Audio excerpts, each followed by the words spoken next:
A repórter Beatriz Lacerda vai trazer mais detalhes para a gente agora ao vivo, falar não só desse caso, mas também de tantos outros que nós estamos relatando e trazendo aqui, né? Ontem nós mostramos o caso do casal, né, no Pontal, da jovem que foi assassinada também por ciúmes, também dentro de casa.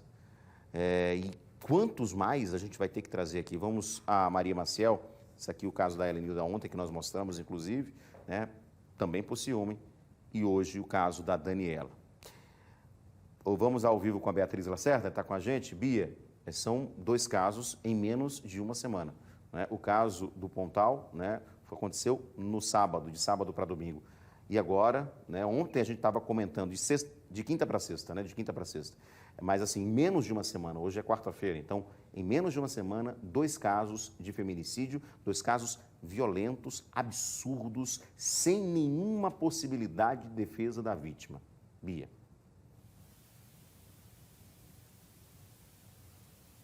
Isso, chama atenção a tragédia, né, porque é a morte de um casal, né, é o fim de uma família. E também a paranoia que esses homens desenvolveram ao longo de meses, que em nenhum desses casos melhorou, ela só foi se agravando. As vítimas sabiam que estavam vivendo uma situação quase insustentável, mas não acreditavam que as vias finais seriam aquelas, né, tão trágicas como a morte dentro do próprio lar. Como entender a cabeça de um agressor como esse, que acredita numa versão que ele cria na mente dele, né? Porque não havia nenhum indício de que a Helenilda e nem de que a Daniela estivessem traindo seus companheiros. Mesmo assim, eles estariam perseguindo essas mulheres, fazendo cobranças absurdas e até já a violência emocional dentro de casa. Para entender primeiro o perfil desses agressores, desses homens que chegam ao ponto de matar as suas companheiras e até de tirar a própria vida depois, convidamos uma psiquiatra. A gente veio até o consultório da Tainá Carvalho, que vai explicar para a gente, primeiro olhando o lado do agressor, né? Como é que funciona a cabeça desse companheiro que chega a um grau de não só tirar a vida da mulher, mas também de se matar, demonstrando um imenso, um total desequilíbrio emocional da parte desse homem, né? Então, Beatriz, esse é um tema muito importante, né, para a gente falar um pouquinho, porque perpassa uma questão que vai além do adoecimento psíquico, que é a questão do machismo que está estruturado na nossa sociedade. Então, por que esses homens não buscaram uma ajuda ali, se havia mesmo um adoecimento psíquico, né? Então, por que eles não se permitiram? O que há na narrativa ali da nossa sociedade que não permite que esse homem, de uma certa maneira, busque também ali uma ajuda, se era o caso de estar passando por uma questão psíquica? E, ao mesmo tempo, como é que esse machismo está estruturado na forma que essas mulheres foram mortas, né? Porque a gente sabe que mesmo que houvesse, nesses casos, uma questão relacionada à psicose, uma questão relacionada à paranoia, essas mulheres foram objeto de uma crença que existe na nossa sociedade relacionada à mulher como um objeto, mulher como algo que vai ser controlado. Então, existe, se a gente pegar ali o nosso mapa de violência, existe, na verdade, que a maioria ali, mais de 50% dos casos de feminicídio são realizados por pessoas da família, são realizados por companheiros ou ex-companheiros. Então, o que acontece?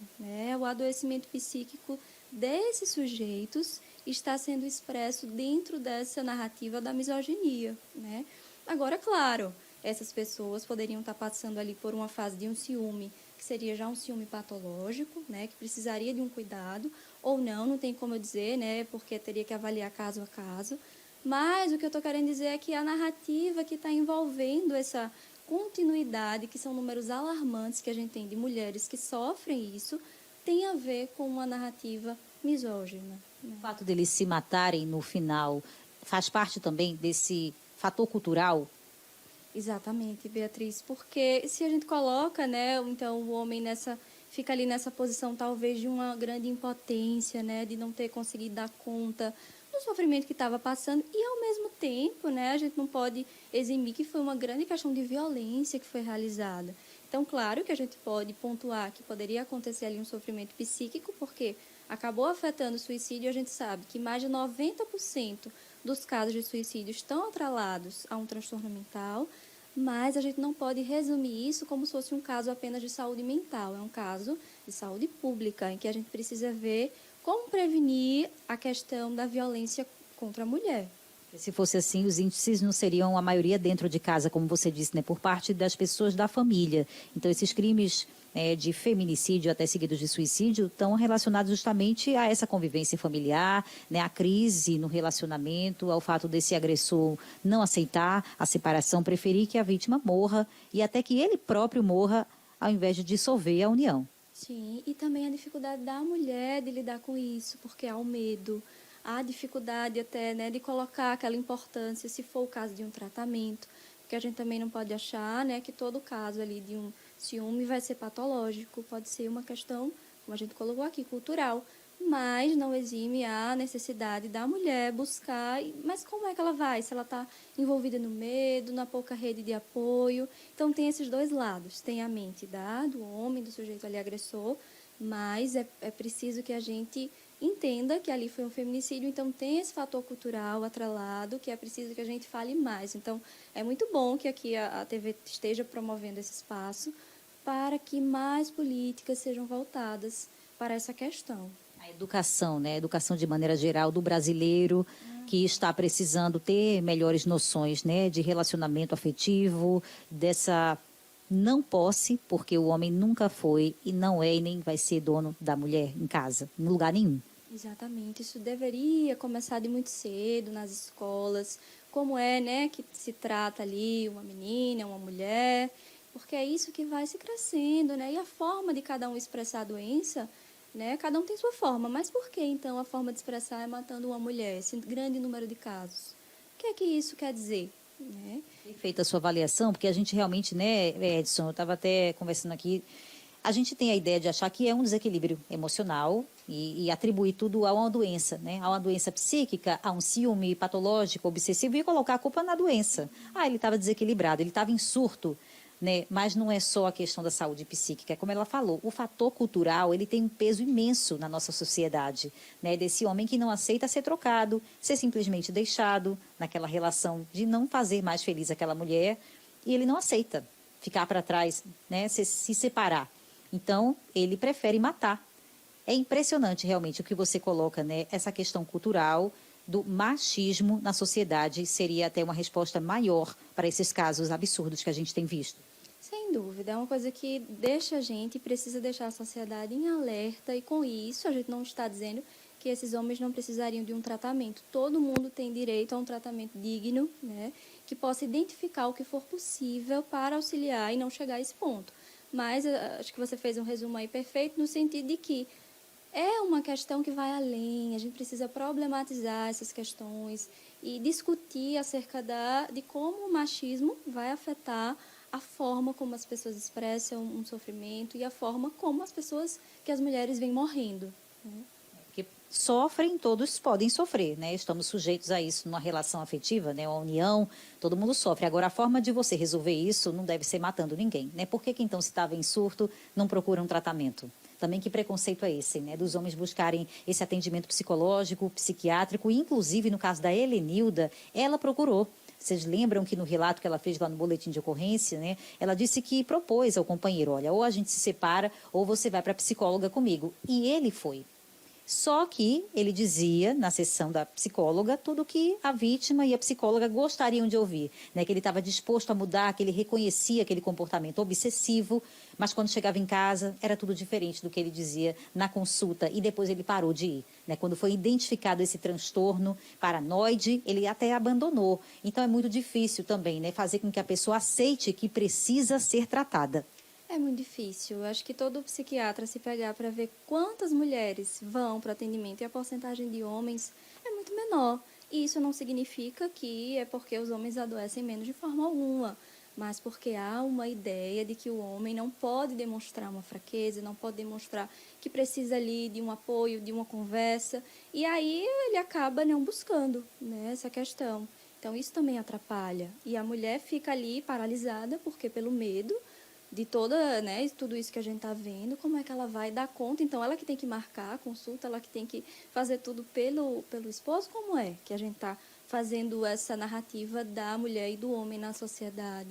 Então, é preciso que a gente dê mais espaço para que as mulheres se sintam seguras, se sintam com um apoio. Isso é muito importante, né? Só para a gente finalizar também, Tainá Carvalho, eu queria que você comentasse sobre essa coisa de a gente colocar um olhar de julgamento sobre a mulher. Ah, se o marido estava assim, por que ela não se separou? Ah, ela teve culpa, porque ele fez tudo isso, ela não conseguiu se desgarrar desse homem, sair de casa, fugir. Por quê que ela não consegue? Essa é uma das nuances provocadas pela violência, né? Justamente o silenciamento.